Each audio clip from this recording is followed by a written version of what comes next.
পাঁচটা পাপ বেড়ে গেলে পাঁচটা শাস্তি আল্লাহ নাজিল করবেন।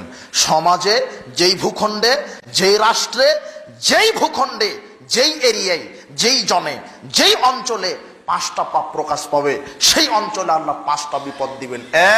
এক, জেনা ব্যভিচার, অশ্লীলতা, বেহায়াপনা যে এলাকায় বেড়ে যাবে, সে এলাকায় নতুন নতুন রোগ দিবেন, অসুখ বিসুখ দিবেন। এটা কলেরা এত পুরানো রোগ, ডায়রিয়া আমাশা পুরানো রোগ, এখন আবার এসেছে এইডস, কয়েক বছর পূর্বে গেল করোনা ভাইরাস, আবার কি ভাইরাস আসবে?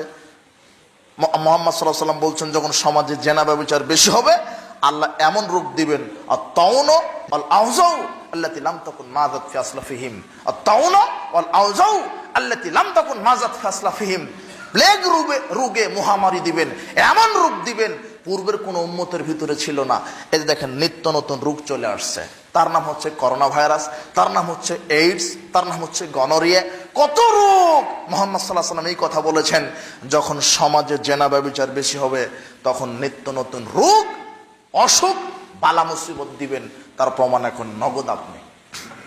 দুই, লাম ইয়ানকুসুল মিকওয়াল আল মিজান, যখন সমাজে মানুষ ওই খাদ্যে ভেজাল দিবে, পরিমাপে ওজনে কম দিবে, যখন সিন্ডিকেট হবে ব্যবসায়ী, যখন মানুষ ভেজাল পণ্য বিক্রি করবে, যখন খাদ্যে ভেজাল দিবে, যখন পরিমাপে ওজনে কম দিবে মানুষ, ইল্লা ওখে যাবে সিনিনা ও শিদ্দাতিল ময়নাত, তখন আল্লাহ ওই জাতির উপরে, ওই রাষ্ট্রে, ওই কওমের উপরে দুর্ভিক্ষ দিয়ে দিবেন। দুর্ভিক্ষ দিয়ে তাকে, বালা মুসিবত দিয়ে তাকে পরীক্ষা করবেন। তিন, আলাম ইয়ামনাউ যাকাত আমওয়ালিহিম, যখন মানুষ তার সম্পদের যাকাত দিবে না, ইল্লা মনিউল কাতরু মিনাস সামায়ে, তখন আল্লাহ আকাশ থেকে বৃষ্টি বর্ষণ বন্ধ করে দিবেন। এই যে কয়েকদিন আগে খরা মনে হয়ে গেল, তাই না? মানুষ খুব কান্নাকাটি করছে, বৃষ্টির জন্য সালাত আদায় করছে। মাত্র 2-3 সপ্তাহ যে খরা, তাতে আপনি নিরাশ হয়ে গেলেন। এই যে যখন বৃষ্টি বর্ষণ হচ্ছে না, মুহাম্মদ সাল্লাল্লাহু আলাইহি ওয়াসাল্লাম বলছেন যে খরা, অনাবৃষ্টি দিয়ে আল্লাহ জাতিকে গজব দিবে, তখন যখন ওই এলাকার লোক সম্পদের যাকাত বাহির করবে না। এই কথা মুহাম্মদ সাল্লাল্লাহু আলাইহি ওয়াসাল্লাম বলছেন। সারা পৃথিবীতে কত ধনিক শ্রেণীর মানুষ আছে, বাংলাদেশে কত ধনিক শ্রেণীর মানুষ আছে। 1998 সালের জরিপে এদেশের সরকার হিসাব করেছিল যে 1998 সালে যদি ধনিক শ্রেণীর মানুষের কাছ থেকে যাকাত কালেকশন করা হয়, তাহলে 6,500 কোটি টাকা সরকার কালেকশন করতে পারত। কত হাজার কোটি? 1998 সালে। তো এখন যদি জরিপ করা হয়, তাহলে কত কোটি টাকা হবে?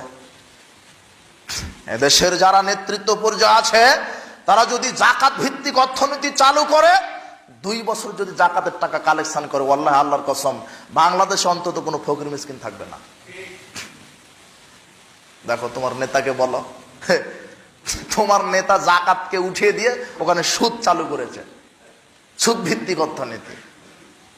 সুদ হলো হারাম, হালালুল বায় হারাম আর রিবা, আল্লাহ বলছেন সুদ হারাম, সুদের ব্যবসা হারাম, প্রায় হারামখোর, সুদখোর।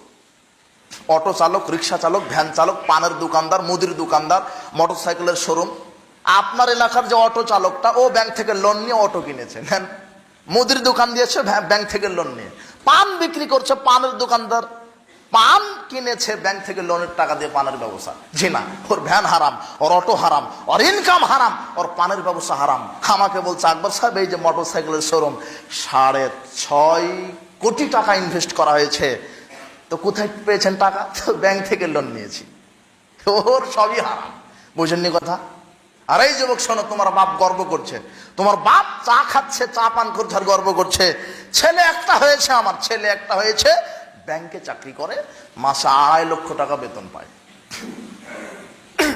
ব্যাংকে চাকরি করার দোষের নয়, সুদী ব্যাংকে চাকরি করা হারাম। বলো তো, সুদী ব্যাংকে, মনে হয় বাংলাদেশে সুদী ব্যাংক নাই মনে হয়, তাই না? আছে? তোমার বাপ বলছে ছেলে একটা হয়েছে, ব্যাংকে চাকরি করে, 2.5 লক্ষ টাকা বেতন পায়। শোনো, সুদী ব্যাংকে চাকরি করার চাইতে ভিক্ষা করে খাও, এটা ভালো আছে। তোমার ভাইকে বলো, ভাই আসসালামু আলাইকুম, চাকরি রিজাইন দাও, ভিক্ষা করা শুরু করো, ইবাদত কবুল হবে। এই খুঁটি বহু বক্তব্যে আমার বলা আছে।